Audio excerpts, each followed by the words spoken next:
La direction des approvisionnements de la Poste gère la totalité des commandes des entités de la Poste, à la fois pour la consommation propre des entités postales et des produits destinés à la vente. La DAPO a une mission incontournable, méconnue mais incontournable. 3 heures du matin, la DAPO s'éveille, 2 responsables en charge de la préparation de la journée commencent leur activité. Leur mission, organiser, dispatcher la totalité des 37 000 lignes de commande quotidiennes que nous avons. Ici, vous êtes à la réception, une surface de 1500 m² pour le déchargement de 700 palettes au quotidien maximum, tout secteur d'activité. C'est-à-dire que l'entrepôt de Brie-Contrebert peut travailler pour la Poste, mais dans l'absolu peut travailler également pour d'autres sociétés que la Poste. Donc en fait, on décharge le camion, on reçoit la marchandise. Une fois qu'on a reçu la marchandise, on vérifie bien si elle correspond au BL, c'est-à-dire sur la quantité, sur la référence. Et nous, de là, on scanne le gène code pour voir si c'est bien rentré et intégré dans la base de données. Et si c'est dedans, à partir de là, on fait notre entrée en stock. La zone de stockage de Brie-Contrebert comporte en possibilité 14 000 palettes de clients divers et de produits divers. Nous avons des zones banalisées et nous avons des zones sécurisées. Après avoir effectué la réception de marchandises, un cariste reçoit une mission sur un équipement radio qui lui indique que cette palette doit être stockée à tel ou tel emplacement. À l'instant même où l'opérateur valide sur le code-barre de l'emplacement palette, cette marchandise devient disponible à la vente. Le plus de Brie-Contrebert, c'est la possibilité de procéder à des inventaires sans arrêt de production. Nous avons un principe d'inventaire tournant par radio qui permet de pouvoir inventorier des articles à la demande du client à tout moment de la journée sans arrêt de production. Prise de commande, réception de la marchandise, validation de cette réception, plus stockage est terminé. On rentre dans la phase maintenant de la préparation. Et en fonction du travail préparatoire qui a été fait par les agents à 3 heures du matin, le portefeuille de 30 000 lignes de commande va dire aujourd'hui nous avons besoin d'un certain nombre de marchandises pour alimenter la chaîne de production. Et en fonction de cette volumétrie, des caristes vont recevoir des missions pour aller chercher un certain nombre de produits dans les zones de réserve. L'organisation de Brie-Contrebert aujourd'hui permet de servir ce que le client souhaite, de s'adapter à la demande du client. On est en mesure de créer des préparations pour des petits commandeurs, des petits articles minutieux, comme c'est le cas ici actuellement, ou alors des palettes complètes d'articles.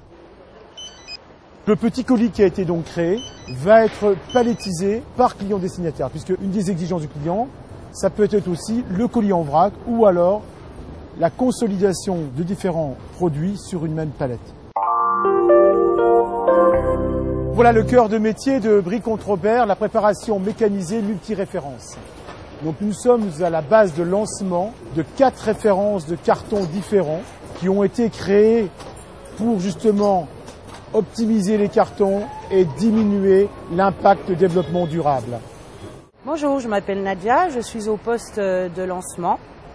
Alors mon travail est d'envoyer des bons de préparation et des bons de livraison. Ce bon de préparation appelle le carton. Ensuite, nous avons le carton qui est envoyé. Nous avons l'étiquette expédition avec les références du client. Ça va sur la chaîne pour les préparateurs. Les cartons s'arrêtent à une gare. Le préparateur a un pistolet, il scanne avec les adresses et il met le produit dans le carton. Il y a peu de concurrence en France qui font exactement la même chose. Nous sommes très peu à le faire, donc plus avec cette exigence de qualité par un système de radio. Ici, nous sommes dans une zone de travail que nous appelons hors gabarit. 5 à 6 000 colis par jour sont préparés dans cette zone. Ce sont des colis dont les dimensions ne permettent pas leur mise dans des cartons mécanisés. Nous sommes dans la zone de préparation de flux poussés, de répartition d'office. Le train de héros est une spécialité de la DAPO qui a été proposée à ses clients il y a maintenant 2 ans, la création de trains de héros a permis d'intégrer ces flux poussés, de commandes poussées par le siège, dans les commandes de flux tirés des bureaux de poste. Les zones de produits sécurisés, ce sont des zones dédiées, complètement fermées, avec des contrôles caméra et des contrôles d'accès, et avec un personnel choisi avec des codes d'accès spécifiques. L'esprit a été de dire, pour les produits sécurisés, nous faisons une banalisation la plus totale. Il n'y a pas de repérage sur un carton pour un produit sécurisé ou non sécurisé. Par contre, les produits à l'intérieur, eux, sont différents, et s'ils sont sécurisés, ils reçoivent un contrôle supplémentaire. L'Adapo, c'est aussi la fabrication de cartons recyclés. 6000 cartons, 4 formats différents, dont le dernier en date du mois de février 2010. Sa dimension intérieure est de 40% inférieure aux plus petits cartons utilisés jusqu'à présent.